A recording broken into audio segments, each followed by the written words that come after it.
Coming up on today's show. You must take care of yourself. You know, your body is the vehicle that you're using to prepare for this move. Some people thrive on it, other people are fearful of it, but let's talk about the right way to make a move. Because moving is expensive even if you're going to do it yourself. So you have to create a budget, and it's good to have a budget for your life. The secret to right-sizing, today on Keeping You Organized.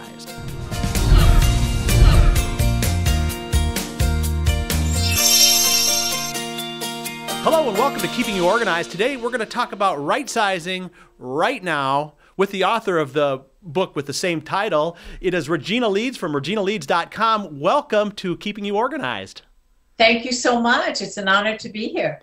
Well, when we talk about right-sizing right now, we're really talking about the concept of moving, which kind of scares a lot of people. They don't like, some people thrive on it, other people are fearful of it, but let's talk about the right way to make a move and to do it in a way that's not going to stress you out. I would imagine that's kind of that's one of the big things about moving is just the stress of it, isn't it?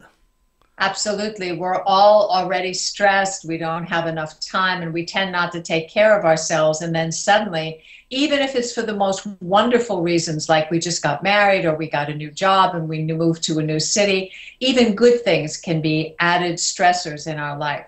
So my theory is, and it goes for all of the books I've written about organizing, but most especially when you're moving, you must take care of yourself. You know, your body is the vehicle that you're using to prepare for this move. So you have to be especially careful that you drink water every day. There's nothing else that will flush out your system. And drinking water, really, when you take care of your body, helps you think more clearly. And here's the thing about thinking clearly. The engine that runs the organizing train is decisions. And you can't make good decisions if you're dehydrated, if your blood sugar has fallen. So it's just a matter of, and these are ideas that you can keep in your life forever. Eat good quality food. Don't let your blood sugar drop. Be careful that you're drinking enough water.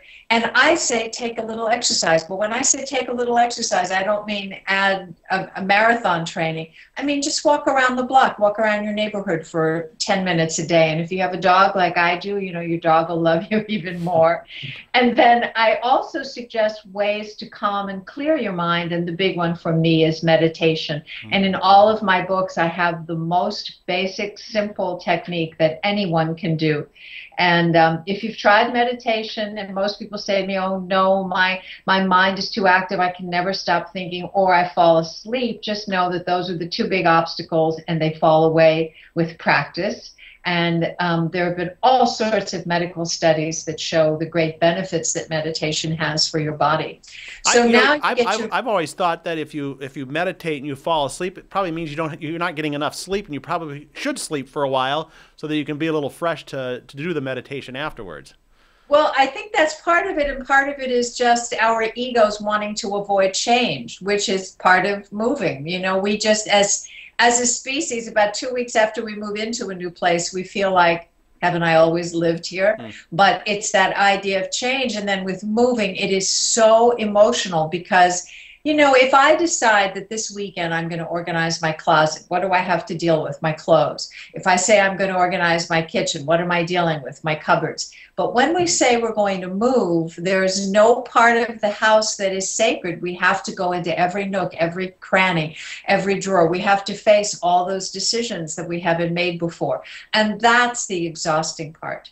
But it can be done. And in my book, what I do is I break it down into 8 weeks. And let's say you don't have a move in 8 weeks. Let's say you are a baby boomer and you're downsizing, but you have a year or two before you do it. Then those weeks can become months and you can take more time. But definitely in 8 weeks, anybody can plan a move, get out of their house, and get to their new location with enough energy and vitality so that, you know, moving to a new house means you're beginning a new phase of your life. And that's a joyous thing. So you want to jump in and be really excited about where you are and look at your possessions in a new way. You know, before you go, I take you through every room in the house and I ask you to evaluate. Will your duvet and your sheets, will your drapes, will your everything in your home, will it work in that new space, or is it time to add a few new things? And there are so many creative ways to offload what you're not going to need. And one of my favorite tips is to take any sheets, towels, or blankets that you're not going to use anymore and take them to your local animal hospital, because they always need that. Now, you won't get a tax deduction, but you will know that there are sick animals who are being helped because of you. And I think that's a nice thing. Well, that's great. You have the 8-week plan. I'm assuming that that's probably 8 little milestones or 8 different things that you might need to do from start to finish to complete a move. Can you kind of go through those little 8-week, maybe summarize each one? Well, the very first week, you want to do something that is another thing nobody wants to do, and that is create a budget. Because I don't want anybody to put a move on their credit card and then over time with interest, it's an even more expensive move, because moving is expensive even if you're going to do it yourself. So you have to create a budget, and it's good to have a budget for your life. I think a lot of people have the feeling, oh, if I have a budget, then I'll lose my freedom and my creativity. I won't be able to have a good time. I'm going to be constrained. When actually a budget is just a snapshot of your financial reality. And it allows you to consciously allocate money to a retirement account, investments, fun things. And then when you look at these numbers, you know whether, okay, can I afford one of those great moves where the mover will come in, pack everything up, move me to a new location, and then they can have somebody like me come in and unpack them? Or will there be elements? When I move people all the time. I've been organizing for 26 years. So that's actually my favorite task. I love to unpack somebody in a new home and give them a perfect start. But I packed all of my unbreakables. Anybody can put books in a box. Anybody can put sheets and towels and other linens in a box. We all have things that cannot break. I say movers should move your breakables. So the first thing is to know, what kind of move can I afford? The second thing is to do a lot of the legwork and say, I have to interview movers now and decide who's going to be the best person for me. And in the book, there are little tricks that you have to be aware of. I'll give you one example. I had a friend who moved from Los Angeles to Phoenix, Arizona. And this is many, many years ago. Even I didn't know this happened. So she had a moving company show up. It was a small moving company. And they loaded her truck. And then, we met them a few days later in Phoenix, because she was my best friend and I was going to be the one to unpack her. And lo and behold, it was a new crew and a new driver.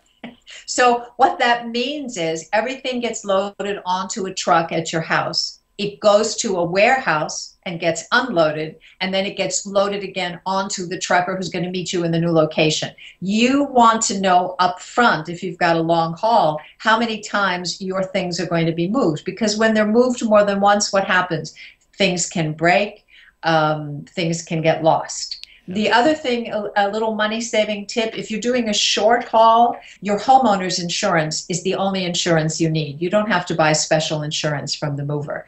So there are little things like that that I have in the book that will save you money and make you a very conscious shopper. You'll know questions to ask your mover when you do the interview. Now, it's interesting because I think some people will think that, well, they're standing there when they see the mover put it on the truck, and they're there when they unload it. But they don't realize that in between that maybe that's gone off and off off and on a few trucks. So yes, and it doesn't always. Sometimes it has to. Those are the circumstances. But you want to know that up front, and you want to ask those questions. Now, if somebody's packing you on a Monday and they're moving you on Tuesday, and Tuesday afternoon you're going to be in your new home, none of that is anything you have to worry about. But on a longer haul, you want to know what's the route, what's going to happen.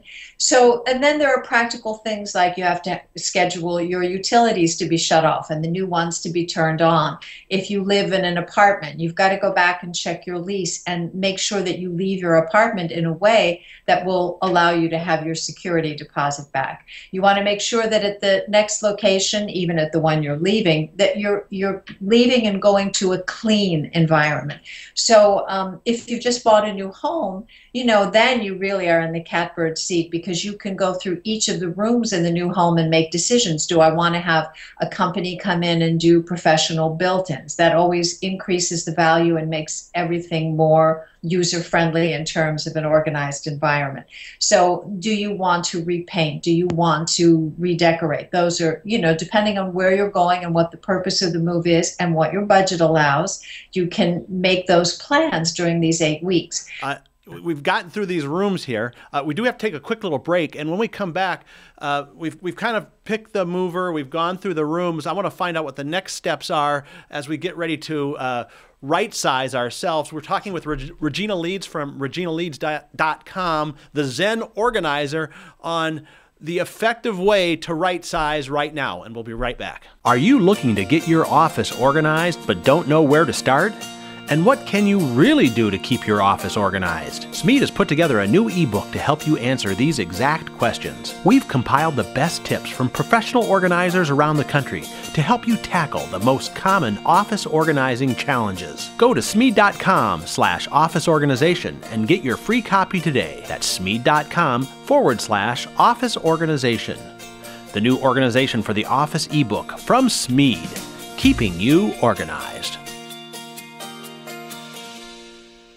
We are back now on Keeping You Organized, talking about the most effective way to right size right now with the author of the book by the same title, Regina Leeds from reginaleeds.com. And you're also known as the Zen Organizer. I am. Why do people call you the Zen Organizer?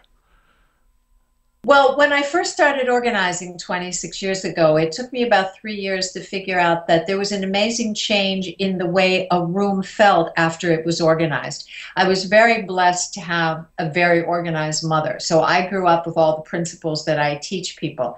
And I thought, before I die, I want to write one book. And in that book, I want to help people do what I do for people. And I thought, how can I describe that change? Literal change in the way the room feels. And one day I was having this discussion with a client, and I said, I can't say it's the yoga of moving, it's the energy of moving. I don't know what the word is. And she looked at me and she said, oh, you mean it's Zen-like?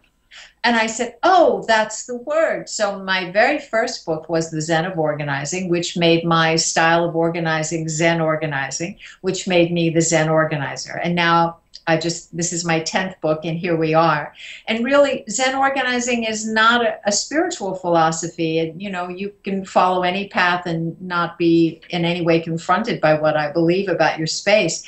It's about dealing with the psychological reasons you created. If you see something you don't like, then you might want to understand why and how did this happen. Can I give you a quick example, Absolutely. John? I taught a class once, and actually I had private sessions with people, and a young woman came in and she said to me, well, I find that if I give anything away, within 2 weeks I need it. So what do you think about that? And she crossed her arms on her chest, and she had 2 girlfriends with her, and they were behind her, and they did the same thing. So in my mind, I called them the general and her lieutenants. And I said, well, if that's what you believe, I don't think you should give anything away, because what you believe is that you're going to need it in 2 weeks, and that's what will keep happening. So keep everything. But what I'm interested in is that's what we would call in psychological circles a consciousnness of loss. So where did that come from? I said, were you ever robbed? Did you ever lose a suitcase when you were traveling? What happened in your life that gave you this feeling that you're going to need what you have? You shouldn't part with it. She said, nothing.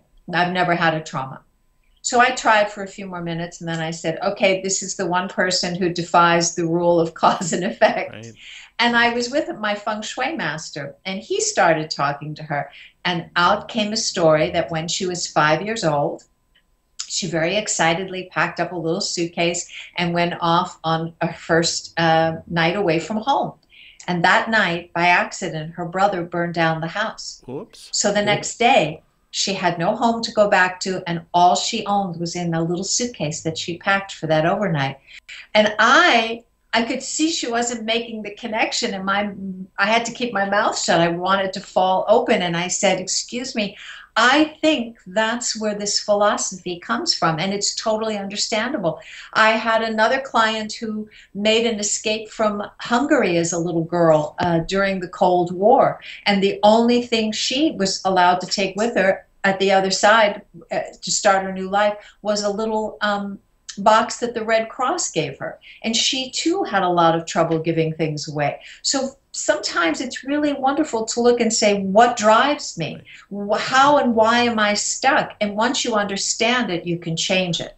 And not that everybody has to get into a deep psychological state, but if you find you're a stuck, attached person, that will free you. Okay, well, let's fast forward. Let's say that now we've gotten everything packed up. It's in the van. A moving van, it's Yes. on our way. Now let's go to the other side. Let's go to the new home. What are some tips for getting either mentally or physically prepared on the other side as we get ready to complete the move? You do want to have a plan, because you don't want to be that person who 10 or 15 years later still has 30 boxes in the garage.